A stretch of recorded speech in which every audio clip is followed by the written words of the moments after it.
আমার মনে হয় দক্ষিণ এশিয়াতে পার্কিনসন্সের মতো সমস্যা নিয়ে নিজের বিষয়ে প্রকাশ করা বেশ কঠিন বিষয়। সেটি স্বীকৃতির হারও খুব কম এবং এই বিষয়ে অজ্ঞানতার কারণেই তা হয়ে থাকে। হ্যালো, আমি স্নেহাল। আমি বিগত 18 বছর ধরে যুক্তরাজ্যে রয়েছি। 2021 সালে আমার পার্কিনসন্সের সমস্যা ধরা পড়ে। আমার খুব ছোট্ট দুটো সন্তান রয়েছে, একজন 7 বছর, অন্যজন 5 বছর বয়সী। আমি এখানে যুক্তরাজ্যে আমার স্বামী এবং আমার 2 সন্তানকে নিয়ে থাকি।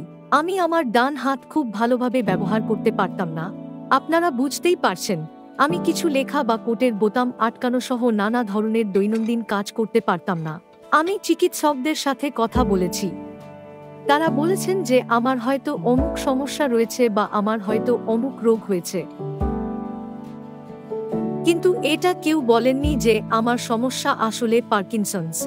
এবং এখন এই সময় বসে যদি আমি সেই সময়গুলোর কথা ভাবি, তাহলে সেটা খুবই একটা কঠিন সময় ছিল। আমি স্বভাবতই বেশ হয়েছিলাম, কিন্তু এর পাশাপাশি আমি বেশ শান্তিতে ছিলাম।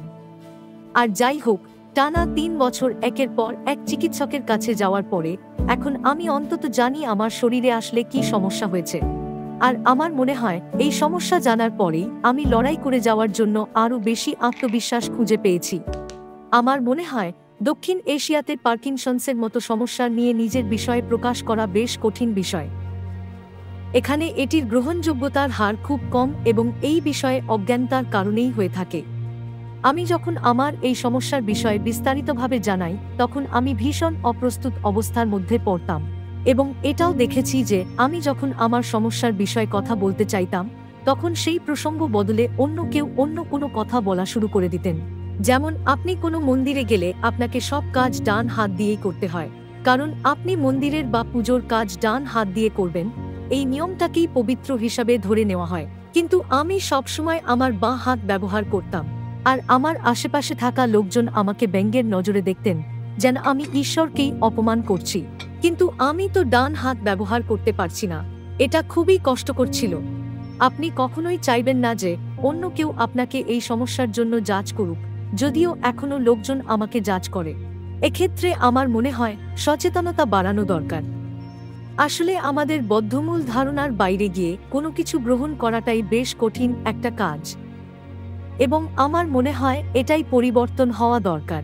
পার্কিনসন্সের কারণে আমার শখ বলে আর কিছুই নেই বললেই চলে, কারণ আমি এমনিতেই অনেক কিছু করতে পারি না।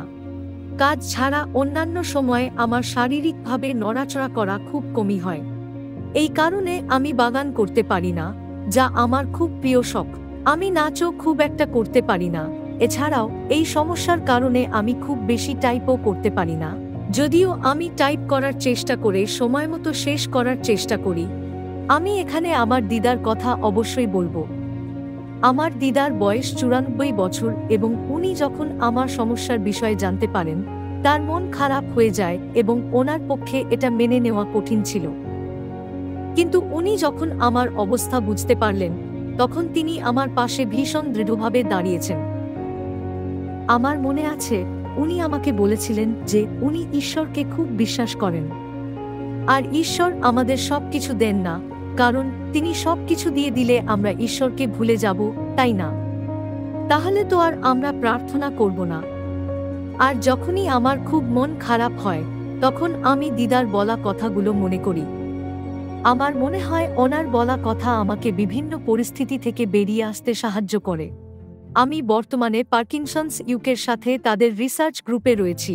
আমরা মাসে একবার অনলাইনে জুম কলে কথা বলি।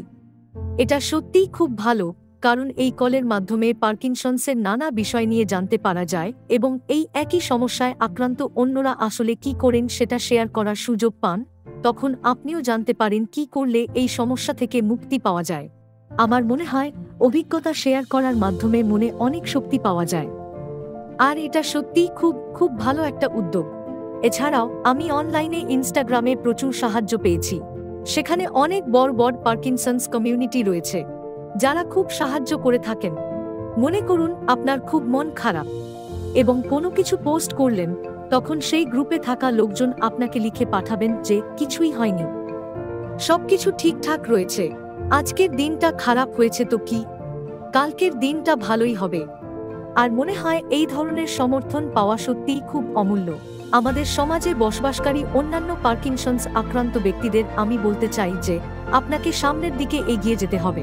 একভাবে এগিয়ে যান, আপনি থেমে গেলে চলবে না। অবশ্যই এই সমস্যা আমাদের জীবন অনেকটা বদলে ফেলে, কিন্তু এটাই জীবনের শেষ নয়।